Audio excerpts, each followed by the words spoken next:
होगा तभी तो भगवत प्राप्ति करा सकेगा। स्वयं भगवत प्राप्त होगा तभी तो हमें भगवत प्राप्ति कराएगा, भगवत दर्शन कराएगा, भगवान की सेवा देगा। तो ये दो शर्तें हैं।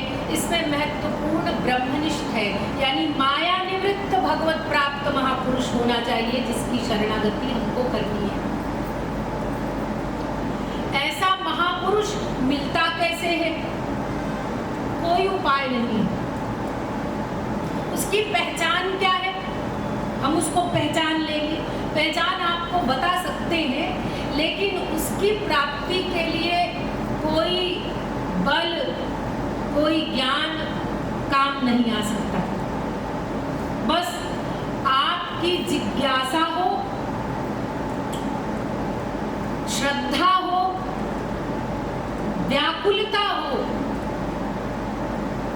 तो श्री कृष्ण से पूर्ण व्याकुल होकर के, व्याकुलता युक्त होकर के, आंसू बहाकर, रो रो कर प्रार्थना करिए कि वो किसी संत से मिला दे। भगवान अगर संत से मिलाएंगे तो उससे काम बन जाएगा। अपनी बुद्धि बल इत्यादि के बल पे ढूंढोगे तो नुकसान होगा, क्योंकि जहां अभिमान है, मद है, श्रद्धा नहीं है, जिज्ञासा नहीं है, वहां ब्रह्मा जैसा भी जगत गुरु आ जाए, सामने प्रकट हो जाए, आप उसका संग करते रहिए, तत्व ज्ञान नहीं होगा, श्रद्धा पैदा नहीं होगी। भगवान की कृपा से हम व्याकुल होकर के भगवान से प्रार्थना करके गुरु का, संत का संग, सत्संग मांगेंगे तो उनकी कृपा से जो महापुरुष मिलेगा, उनका दर्शन मिलेगा, फिर उनमें पूर्ण श्रद्धा रख करके उनसे तत्व ज्ञान सुन करके अपना कल्याण करना है। उस महापुरुष से हमारा कल्याण हो सकता है, और कोई उपाय नहीं है, कोई तरीका नहीं है कि ऐसा महापुरुष मिलेगा कैसे हमको, सर्वश्रेष्ठ महापुरुष भगवान की कृपा से और आपके पूर्व जन्मों के संस्कारों से ऐसा महापुरुष मिलता है। जैसे हम सबको सौभाग्य प्राप्त है कि भक्ति योग रसावतार निखिल दर्शन समन्वयाचार्य जगत गुरुत्तम श्री कृपाल महाप्रभु हमको गुरु रूप में मिले हैं। तो ये संस्कार और भगवान की कृपा से वास्तविक महापुरुष मिलता है। उनकी पहचान क्या है? उनकी पहचान के विषय में शास्त्र कुछ सावधानी भी बताते हैं कि इन कार्यों से पहचान जाना कि महापुरुष ये कार्य नहीं करता। जैसे कि किसी को संसार का सामान देना, संसार की कोई कामना आप करें, माइक, भौतिक, तो वो सामान महापुरुष नहीं देता है। ऐसा नहीं कि उनके पास कोई शक्ति नहीं है, वो दे कैसे संसार की चीज। जिसके पास, जिसके पीछे पीछे भगवान चलते हैं, अनुव्रजाम में हम नित्यम, मैं पीछे पीछे चलता हूँ अपने भक्तों के, जिससे कि उनकी चरण धूल ही मुझे मिल जाए और मैं पवित्र हो जाऊं। तो सारे ब्रह्मांड के स्वामी भगवान ही जिनके पीछे पीछे चरण धूल पाने के लिए चलते हैं, उन महापुरुष के पास ऐसा नहीं कि कोई शक्ति नहीं होती, वो संसार का सामान दे नहीं सकते, देते नहीं है, क्योंकि इससे हमारा कल्याण नहीं होगा।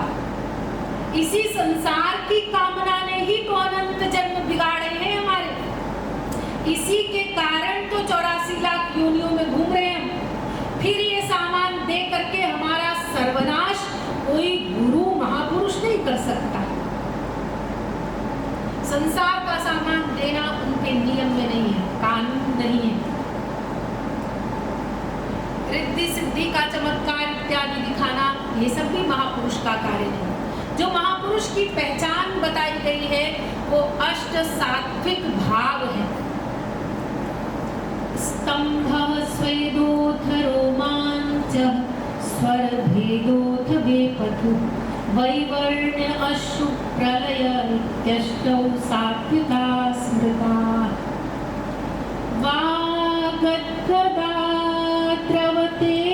यस्य चित्तं रुदत्यभीक्ष्णं हसति क्वचिच्च विलज्ज उत्कायति नृत्यते च मद्भक्तियुक्तो भुवनं पुनाति।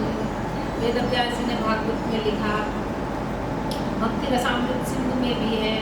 ये अष्ट सात्विक भाव हैं जिनको देख करके कोई बड़भागी जीव जिनके दर्शन कर सकता है महापुरुष में और उनको पहचान सकता है। लेकिन बड़े सौभाग्य से सात्विक भावों के दर्शन महापुरुष में मिलते हैं, वो भी भाग्य से, पूर्व जन्म के अच्छे संस्कारों के कारण। महापुरुष ईश्वरीय प्रेम में कभी खंभे की तरह जड़ हो जाता है, शरीर से श्वेत का निर्गमन होता है, पसीने का, रोंगटे खड़ी हो जाती है, रंग बदल जाता है, आवाज बदल जाती है, भीषण करुण क्रंदन करता है, आर्तनाद श्याम सुंदर के लिए, और अंतिम अवस्था मूर्छित होकर गिर जाता है भगवान के वियोग में। इन सात्विक भावों के दर्शन जिस महापुरुष में कोई भाग्यशाली जीवात्मा कर लेता है तो तत्काल ये समझ जाए कि वास्तविक संत को मिल गए हैं। जय कृष्ण तत्ववेत्ता से गुरु है। गौरांग महाप्रभु ने भी कहा, जो श्री कृष्ण तत्व को जिसने जान लिया हो, प्राप्त कर लिया हो, वही गुरु है। ऐसे गुरु के शरणागत होना है, उनको पहचान करके। महापुरुष की शरणागति किस प्रकार से करनी है? उनकी आज्ञा मानकर, सेवा करते हुए, तन मन धन से सेवा करते हुए उनकी आज्ञा का पालन करना, ये शरणागति है। जो आज्ञा है जीव के लिए, जैसे श्री महाराज जी ने हम सबको आज्ञा दी है, संसार में रहकर गृहस्थी का कार्य करते हुए और भगवत प्राप्ति करनी है, अपना कल्याण करना चाहते हो तो थोड़े समय तक धाम में आकर के मेरे सानिध्य में अथवा धाम में रह करके मेरी बताई साधना करो। रूप ध्यान करके भगवान का मन से ध्यान बनाओ, रूप बनाओ, स्मरण करो, प्रत्यक्ष रूप में उनको अपने सामने खड़ा करके फिर उनका नाम गाओ, उनके गुण गाओ, उनकी लीलाएं गाओ, उनके धाम का गुणगान, उनके जनों का गुणगान करो स्मरण करके, और अपनी हर इंद्रियों को व्याकुलता युक्त बनाओ, व्याकुल करो।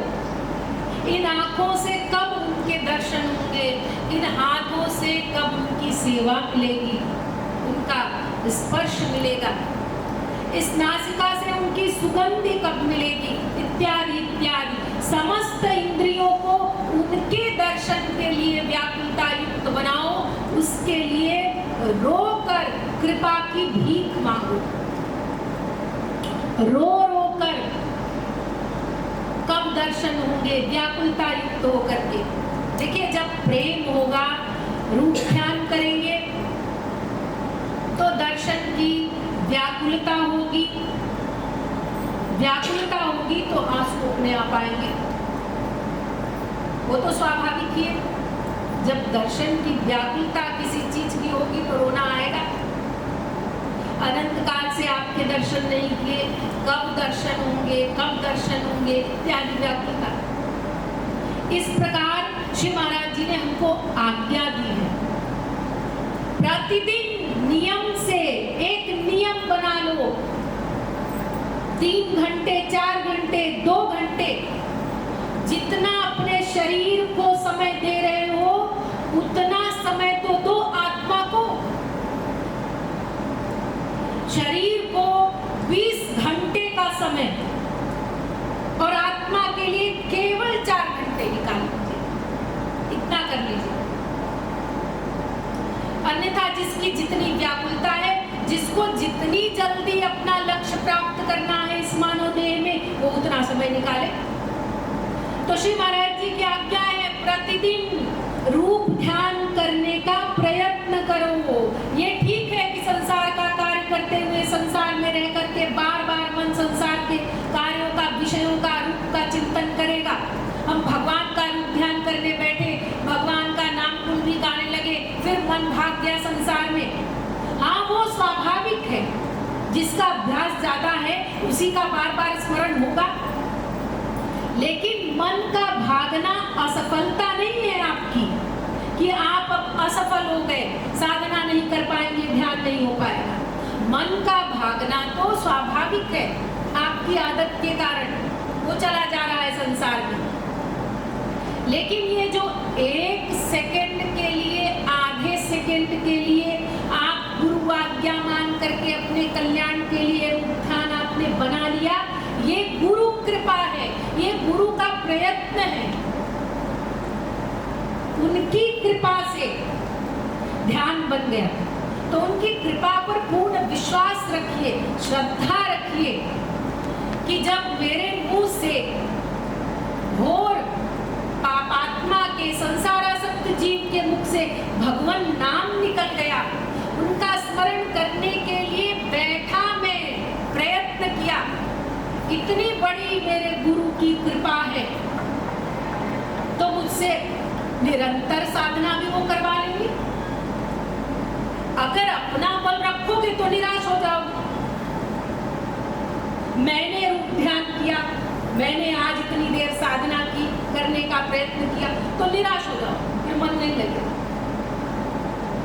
गुरु की कृपा से, और ये बात तो महापुरुष बनने के बाद ही आप समझ सकते हैं कि वास्तव में ये श्री महाराज जी की कृपा से ही हमारी साधना हो पाती है, भगवान नाम ले पाते हैं, अथवा धाम में जाकर साधना कर पाते हैं, अथवा घर में साधना कर लेते हैं, संकीर्तन सुनने का मन होता है। ये हमारे गुरु इष्ट देव हमारे हृदय में बैठकर, जिनके हम थोड़ा बहुत कुछ प्रतिशत मात्रा में शरणागत है, ये उन कृपालु गुरुवर की कृपा से वो हमारे हृदय में बैठकर परिश्रम किया करते हैं, पूर्व जन्मों के संस्कारों से और इस जन्म के विपरीत संसारी वातावरण से लड़ते रहते हैं हृदय में बैठ करके। तब आप भगवान नाम ले पाते हैं, तब आप कई संकल्प कर पाते हैं कि आज कीर्तन करेंगे, आज समय मिला है, आज कोई संसार की बात नहीं करेंगे। हमको ऑफिस के काम से थोड़ा समय मिला है, संसार की जिम्मेदारियों से, अब हम केवल भगवान नाम लेंगे। और नाम लेकर अश्रुपात होता है, भगवान के दर्शन की व्याकुलता होती है। ये वो हृदय में बैठकर प्रयत्न करते रहते हैं, लड़ते हैं हमारे संस्कारों से, तब हमारा मन होता है। तो श्री महाराज जी ने जो हमको हमारे कल्याण के लिए आज्ञा दी है, उस आज्ञा का पालन करना ही सेवा है, शरणागति है। जब तक हो सकता है आपसे शरीर से, तन से, धन से सेवा कीजिए। जब उससे सेवा नहीं कर रहे हैं तो मन लगाने का प्रयत्न कीजिए उनकी आज्ञा के अनुसार। कोई आज्ञा का उल्लंघन साधना करते समय हो भी जाता है तो कोई बात नहीं, रोकर क्षमा याचना कर लीजिए, क्षमा मांगते चलिए। अपराध हो गया तो उसका चिंतन कीजिए, सोते समय प्रतिदिन आज मैंने गुरु आज्ञा का उल्लंघन कहाँ किया, फिर उसको प्रायश्चित कीजिए। लेकिन इसका मतलब ये नहीं है कि आप प्रायश्चित करते जाएं और वही अपराध पुनः पुनः बार बार उसकी पुनरावृत्ति करते जाएं, दोहराते जाएं, फिर क्षमा नहीं मिलेगी। ऐसे अपराध के लिए क्षमा नहीं है जो बार बार किए जाते हैं क्षमा मांगने के बाद। ऐसे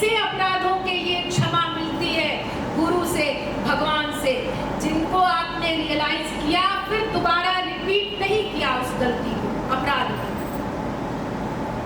फिर वो क्षमा करते जाएंगे। रूप ध्यान करना है, फिर बाकी जो समय बचा संसार का कर्तव्य कर रहे हैं, ड्यूटी कर रहे हैं, ऑफिस में बैठे हैं, तो वहाँ कैसे साधना करें। कम से कम बोलो, कम से कम व्यवहार करो, जितने कम से कम में काम चल जाए। अमुक व्यक्ति आकर के रोज हमारे ऑफिस में बैठ के कहता है चलो भाई 2-4 बात कर लेते हैं, घूम फिराते, आप जाइए, हम यही ठीक है। आपको समय मिला है थोड़ा सा, आप ध्यान कर लीजिए, सिर नीचे झुका करके बैठ गए और ठाकुर जी के लिए आंसू बहा दिए। श्वास श्वास से राधे राधे करते चलिए, कोई जान ही नहीं पाएगा कि आप साधना कर रहे हैं। और जब काम करना है तो साक्षी रूप में उनको, श्याम सुंदर को, हरि गुरु को बिठा लीजिए, वो हमको देख रहे हैं, मेरे प्रत्येक विचार को नोट कर रहे हैं। मुझे तो देख ही रहे हैं सशरीर, मेरे विचारों को, मेरी इंटेंशन को, मंशा को नोट कर रहे हैं। और अगर मैंने अपनी मंशा खराब की, अपने विचार, अपने कल्याण, अपने हरि गुरु के अतिरिक्त कहीं और हटाया, संसार के विषयों का चिंतन किया, तो वो नोट कर लेंगे और कहेंगे कृपा नहीं करेंगे। 5 मिनट तुम्हारा मन नहीं लगा रूप ध्यान करने में, और थोड़ी सी देर का रूप ध्यान और पूरे दिन कुसुम कर रहे हो, कोई कृपा नहीं मिलेगी। संसार के विषयों का चिंतन कर रहे हो, इसलिए सावधान हो जाओगे आप। एक दिन गलती होगी, 2 दिन गलती होगी, तीसरे दिन से अपने आप सावधान हो जाओगे। नहीं नहीं, बिल्कुल भी कोई ऐसी बात नहीं सोचनी है जो हरि गुरु के अतिरिक्त हो, संसार का विषय जिससे हमारा कोई प्रयोजन नहीं है। तो जितने कम से कम में काम चल जाए व्यवहार में, उतना कम से कम व्यवहार करो, कम से कम बोलो, कम बोल कर आप देखिए, केवल जरूरत जितनी है उतना बोल कर देखिए, कितना बड़ा फायदा आपको महसूस होगा। जैसे श्री महाराज जी ने आश्रम में भी नियम बनाया था ना, साधना कर रहे हो उस समय मौन रहकर देखो, जितनी साधना है वो अंदर रहेगी, खर्च नहीं है। बोलने में कभी संसार की बात आ गई, कभी कोई बात मुंह से निकल गई, तो जो किया था वो खत्म हो गया, कमाई समाप्त हो गई, और आप रीड भी नहीं कर पाए, सोच भी नहीं पाए कि अरे ये क्या बोल रहे हम, तो अनावश्यक बात। इस प्रकार गुरु आज्ञा पालन करना है, प्रतिदिन नियमित दिनचर्या में लेकर आइए गुरु की आज्ञा को। आज हमने कहा आज्ञा उल्लंघन किया, आज हमको सावधान होकर के आज्ञा पालन करना है। डरिए मत, वो कृपालु है, उनका कार्य ही है कृपा, क्षमा, दया। प्रारंभिक अवस्था में असावधानी हो जाती है, लापरवाही हो जाती है, लेकिन आप दृढ़ संकल्प बस कर लीजिए कि हमको अपना कल्याण इसी जन्म में करना है। अपराधों को क्षमा मांगते हुए फिर साधना करनी है, फिर अपराध हुए फिर क्षमा मांगना है, साधना करनी है। इस प्रकार गुरु शरणागति करेंगे आज्ञा पालन करते हुए, तो महापुरुष अधिकारी बन जाने पर जब अंतःकरण की शुद्धि हो जाएगी, तब दिव्य शक्ति देकर भगवान के दर्शन कराएगा।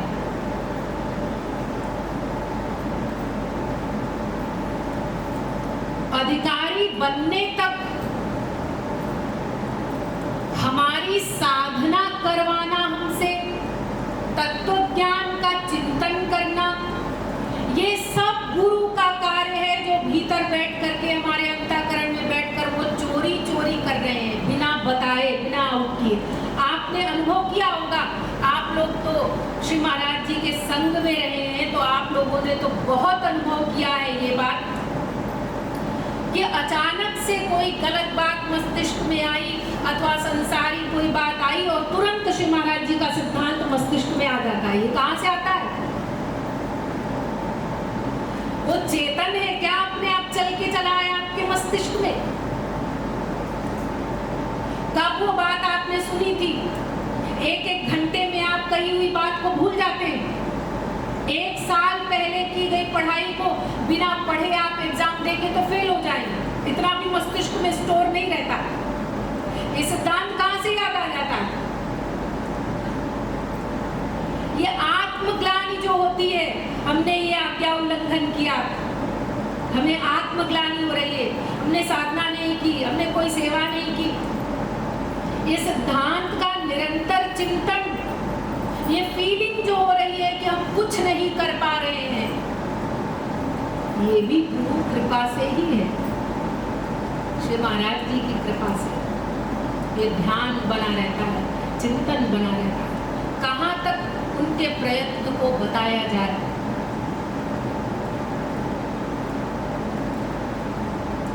अब एक बात और है कि प्रत्यक्ष गुरु हो तो उनके सानिध्य में रह करके हम साधना कर सकते हैं, भगवत प्राप्ति करेंगे, उसका विशेष लाभ होता है। प्रत्यक्ष सशरीर महापुरुष अवतार काल में है, तब शरणागति करें, तब विशेष लाभ होगा। अगर गुरु अप्रत्यक्ष है तो फिर शरणागति कैसे होगी, साधना कैसे होगी? उनको गुरु बनाए कि ना बनाए? तमाम ऐसे नए लोगों के मस्तिष्क में भी प्रश्न आ जाते हैं कि श्री महाराज जी का हमने सिद्धांत सुना है टीवी पर, उनसे तत्व ज्ञान सीखा है, परंतु अब तो श्री महाराज जी अप्रत्यक्ष हैं, तो क्या अब भी हम उनको गुरु बना सकते हैं? ये नासमझ लोग हैं, बहुत भोले भाले। देखिए, ये सिद्धांत कि गुरु प्रत्यक्ष होना चाहिए, तभी वो हमसे साधना करवा सकता है, भगवत प्राप्ति करा सकता है। ये तो महापुरुषों के लिए है, ये नियम सत्य है। महापुरुष गुरु प्रत्यक्ष हो तभी उसको गुरु मानना है, तभी वो हमसे साधना करवा सकता है, भगवत प्राप्ति करा सकता है। लेकिन जो गुरु भक्ति योग रसावतार हो, भगवान का अवतार हो, उसके लिए ये नियम नहीं होता है। जब भगवान ही अवतार लेकर के गुरु रूप में पृथ्वी पर आए, तो वो प्रत्यक्ष रहे अथवा लीला संवरण करे, अप्रत्यक्ष हो जाए, उससे कोई फर्क नहीं पड़ता। उनके लीला संवरण के बाद भी आप उनको गुरु बना सकते हैं, और वही लाभ आपको मिलेगा जो प्रत्यक्ष गुरु से मिलता है। भगवान है ना, वो तो सब जीव के अंतःकरण में व्याप्त है, सदा व्याप्त है, वो छोड़कर नहीं जाते हैं कभी।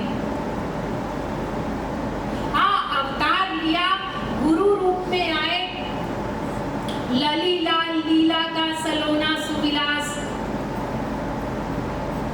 ठाकुर जी किशोरी जी का मिलित विग्रह जो आप आरती में गाते हैं रोज, और फिर कानून के अनुसार लीला संवरण कर लिया, तो जिनको तमाम दर्शन, सानिध्य, सत्संग इत्यादि प्रत्यक्ष मिला है, उनके लिए हृदय विदारक है, ये विदीर्ण कर देने वाला दुख है। परंतु ऐसा नहीं है कि गुरु योगक्षेम वहन नहीं करेंगे अब हमारा। वो सदा जैसे प्रत्यक्ष योगक्षेम वहन कर रहे थे, वैसे ही अप्रत्यक्ष होने पर भी वो योगक्षेम वहन कर रहे हैं हमारा, और सदा करेंगे। इसकी भी गारंटी है पक्की 100%। वो छोड़ने वाले नहीं है, हम भुलाए बैठे हैं उनको, वो हमें नहीं छोड़ेंगे अनंत काल तक। भगवान किसी जीव को छोड़कर नहीं जा सकते, चाह कर भी बेचारे, उनको तो हृदय में रहना ही पड़ेगा। हाँ, हमारी शरणागति के अनुसार कृपा करते जाएंगे। साधना की हमारी जो स्थिति है, उसके अनुसार हमारी उन्नति होती जाएगी। भगवान के के दर्शन की व्याकुलता और बढ़ रही है। जितना संसार से वैराग्य हो रहा है उतना व्याकुलता बढ़ रही है। इधर विरक्ति हो रही है संसार से, इधर भगवान के दर्शन की व्याकुलता बढ़ रही है। सब बराबर मात्रा में चलता जा रहा है। और इसी जन्म में ये काम अपना कर लिया हमने। पूर्ण वैराग्य, समस्त जगत शून्य के समान प्रतीत होने लगा। शून्यायतम जगत सर्वम गोविंद विरहेण में, भगवान के वियोग में जगत शून्य सा लगने लगा। ऐसी स्थिति में पहुंचे तो वो श्री महाराज जी जिनको हमने अपना सर्वस्व मान लिया है, अपने मन से, हृदय से, वो भगवत प्राप्ति करा देंगे और हमारा सदा के लिए कल्याण हो जाएगा, कृतार्थ हो जाएगा। वो साथ नहीं छोड़ेंगे और वो सनातन गुरु है। इसीलिए जब कभी भगवान ही गुरु रूप में अवतार लेकर आते हैं तो उनके प्रत्यक्ष या अप्रत्यक्ष होने से कोई फर्क नहीं पड़ता। कितने लोग ऐसे हैं जिन्होंने प्रत्यक्ष श्री महाराज जी के दर्शन नहीं किए, केवल टेलीविजन पर उनकी स्पीच सुन करके और इतने शरणागत हो गए कि जो 20-20 साल 30-30 साल साथ में रहे और संसार से वैराग्य नहीं कर पाए, उनसे भी कहीं आगे बढ़ गए। ये कैसे कर पाए कमाल? अपने आप नहीं, सनातन गुरु श्री कृपालु महाप्रभु को मन से गुरु माना और उन्होंने अपना कार्य शुरू कर दिया, योगक्षेम बहन करने का, कृपा करने का। वो कृपा करते जा रहे हैं, संभालते जा रहे हैं और वो आगे बढ़ गया। इसी जन्म में लक्ष्य भी प्राप्त कर लेने का संकल्प करने वाले लोग हैं।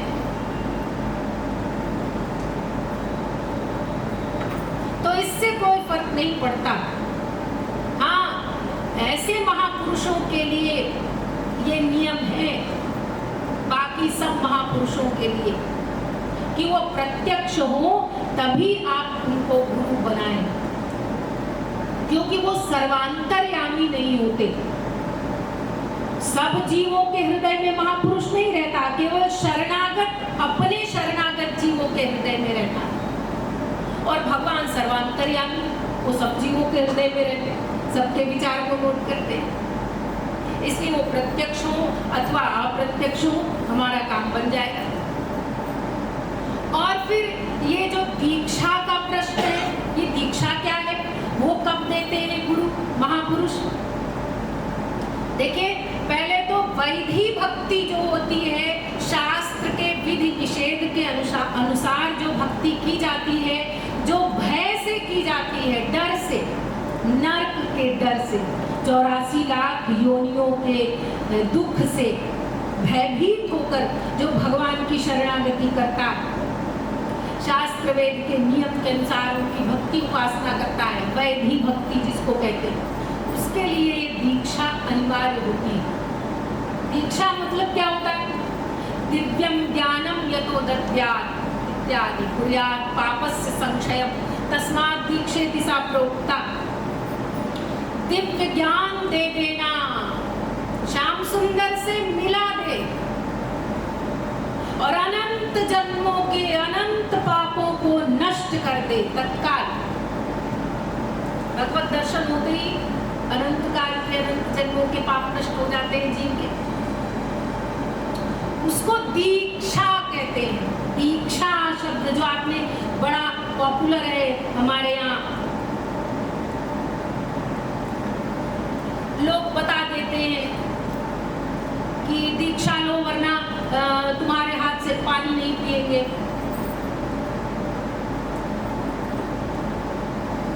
अमुक लोग इत्यादि।